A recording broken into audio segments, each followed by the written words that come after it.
On the rewatch, I thought this would be an Embiid versus Jokic MVP race, but it turned out to be Drexler versus Jordan. Breaking Bad might be my all-time favorite TV show. Slippin' Jimmy is great, and Bob Odenkirk went from bankruptcy to a movie star. But there's a heater almost every episode in Breaking Bad where Walt's doing some crazy shit. But this is also personal preference. Breaking Bad is a descendant to hell show, versus Better Call Saul is a tiger that can never change its stripes show. Unlike most descended to hell cinema, such as Angel Heart or 8mm or Devil's Advocate, Walter White chooses to stay there and rule. The transition of his character, beautifully portrayed by Cranston, reluctantly cooking meth to support his family, and says he'll get out once he makes money, I guess as every drug addict, and eventually gets prideful about his power, and says, I am the danger. I like the way Chris Tucker says it in Rush Hour 2 at the Heaven on Earth massage parlor. I'm a very dangerous man.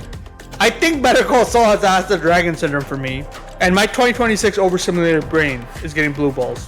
Just like Damon Rhaenyra, I think Gus Fring and Mike Ehrmantraut are bummer characters. I understand it's necessary to put the camera on them because the show highlights Gus's kingdom with Mike being the head of the Night Watch, but Walter does something exciting every episode in Breaking Bad. And I didn't realize how much I miss Dean Norris' character Hank, who brings a dose of humor, obsession, and Daniel Negreanu level of intelligence. One of the most well-crafted characters in all of television. There are your bummers like Skyler or an inexplicable kleptomaniac plotline for Marie, and chain-smoking yellow teethless Pinkman, who's somewhere in between Richard Pryor and Mother Teresa, a heroined-out conscience. But the screen time ratio is kept in check.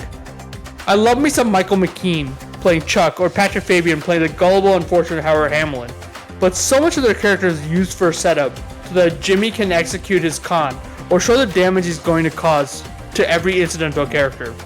Maybe Jimmy's much more likable than Walt, but taking up countless episodes to set up a long line before knocking it down and not having the tenure of the bar scene in Inglourious Basterds as lead up before the Hateful Eight climax is a major flaw in my opinion.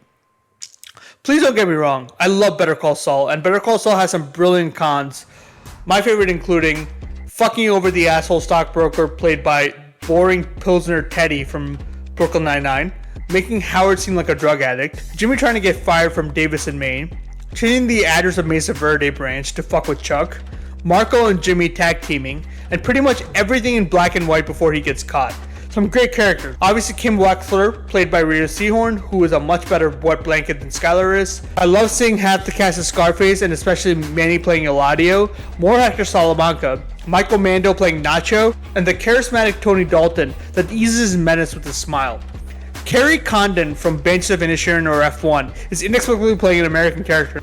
And I love it when I see Mark Prosh, who plays this really dumb drug man. And I love Betsy Kellman, who makes me laugh in every rewatch. The only problem is, are the cons up to the par when Walt is killing Crazy 8? When Walt is blowing up Tuco's place with his chemistry? Tuco Salamanca killing his henchman and eventually getting shot by Hank? Walt letting Jane die?